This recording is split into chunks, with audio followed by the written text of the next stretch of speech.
അസ്സലാമു അലൈക്കും സുഹൃത്തുക്കളെ, താനൂരിലെ നജാത്ത് ഫാത്തിമ വള്ളക്കാർക്ക് മത്തി വല നിറച്ചും കയറിപ്പോയുള്ളൊരു കാഴ്ചയാണ്. ഒരുപാട് മത്തി കിട്ടിയിട്ടുണ്ട്.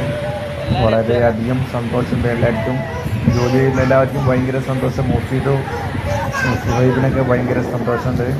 പിന്നെ നമ്മുടെ എ.കെ അവിടെ നിൽക്കുന്നുണ്ട്.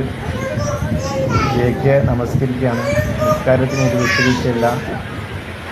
നിസ്കാരവും അത് കടലിലായാലും കരയിലായാലും സമയത്ത് നിസ്കരിക്കുന്ന ആൾക്കാരാണ് ഇതിൽ അധികം ഉള്ളത്. പിന്നെ മത്തി വല നിറച്ചും ആയപ്പോഴുള്ള ഒരു കാഴ്ച ഉണ്ടല്ലോ. ഒരുപാട് ഇതിന് നമുക്ക് 40 ടണ്ണോളം മത്തി കിട്ടുന്നുണ്ട്. അതിൽ മുകളിലാണ് ഏകദേശം ഒരു 10-13 ലക്ഷം രൂപയുടെ മത്തി ഉണ്ട്. അപ്പോൾ വളരെയധികം സന്തോഷമുള്ളൊരു കാഴ്ചയാണിത്. ഈ കാഴ്ച കാണുന്നുണ്ടെങ്കിൽ നമ്മൾ കടലിൽ തന്നെ പോകേണ്ടി വരും. കരയിൽ വീഡിയോയിൽ മാത്രം